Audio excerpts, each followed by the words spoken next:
Il était une fois une famille, un couple, un père, une mère, qui avait pour enfant une jeune fille aussi belle qu'une fleur de printemps. Mais elle avait un défaut.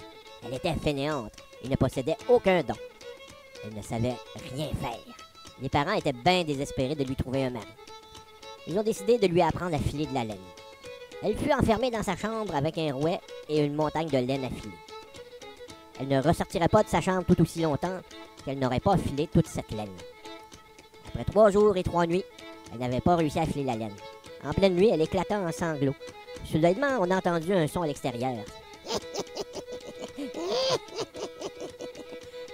Elle alla à la fenêtre et vit 3 vieilles femmes. Ils lui demandèrent pourquoi elle semblait si triste. Elle répondit qu'elle devait filer de la laine, mais qu'elle ne savait pas comment. Les 3 vieilles lui proposèrent de lui montrer. La jeune fille les fit monter à sa chambre. Une fois à sa chambre, elle remarqua que les 3 vieilles étaient bien vilaines d'apparence, pour ne pas dire laides. Oh, la première avait une bosse sur le dos, et sur cette bosse, on y trouvait une autre bosse.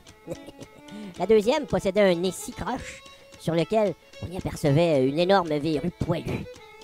Et la troisième avait des lèvres qui lui tombaient jusqu'à son menton. Les 3 vieilles se sont mis à l'ouvrage et filèrent la laine avec le rouet.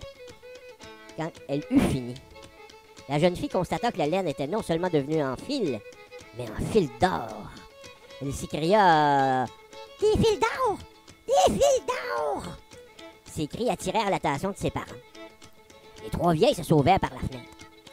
Les parents ont vu les fils d'or. « Notre fille a un fil de l'or! On pourrait aller voir le Seigneur et proposer notre fille afin qu'elle marie le fils du Seigneur. » Au matin, la famille monta à bord de la carriole, le père, la mère, la belle fainéante, le rouet et les fils d'or. Direction le manoir du Seigneur. Celui-ci fut bien ravi par la beauté de la jeune fille et son talent de filer de l'or. Il accepta de la marier avec son fils. C'est ainsi que le mariage fut annoncé partout dans la seigneurie. La nouvelle vint aux oreilles des 3 vieilles.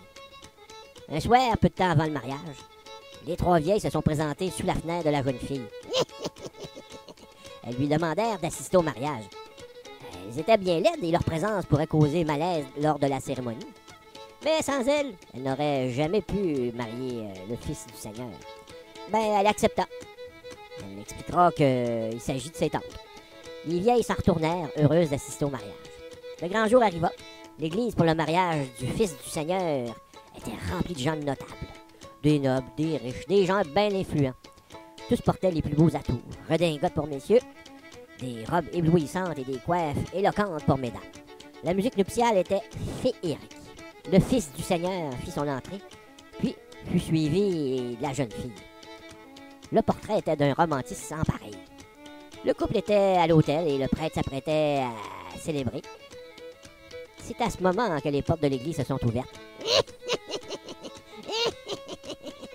L'auditoire fut bien étonné de voir ces 3 vieilles si mal vêtues, si laides et sans manières.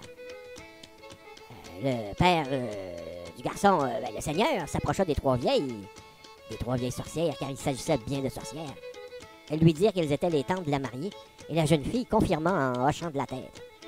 Le Seigneur accepta qu'elle prenne place, mais il avait une question pour elle. Il s'excusa de son manque de tact, mais comment une si belle jeune fille pouvait avoir des liens de famille avec 3 vieilles affreuses? Elles lui répondirent que la question allait de soi. Elles lui dirent qu'elles avaient déjà été jeunes et très jolies. Mais un jour quoi? Demanda le Seigneur. La première. Vous voyez ma bosse sur ma bosse, dans mon dos.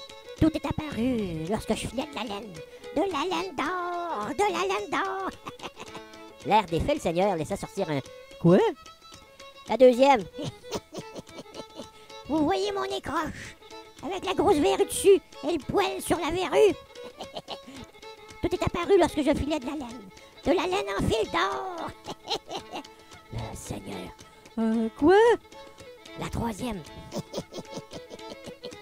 Vous voyez mes lèvres qui pendent jusqu'à mon menton. Tout est apparu lorsque je filais de la laine en fil d'or. L'air défait, le Seigneur. Quoi? À l'unisson, les 3 vieilles. C'est en filant de l'or que nous sommes devenus laides. C'est en filant de l'or que nous sommes devenus laides. Le mariage fut célébré malgré tout. Le Seigneur, de retour à son manoir avec son fils et sa nouvelle belle-fille, il alla quérir le rouet et le jeta dans le foyer et le vit brûler. Jamais, mademoiselle, vous ne filerez le lord et devenir une horrible vieille. La jeune fille devint la belle-fille du Seigneur et resta belle et fainéante toute sa vie.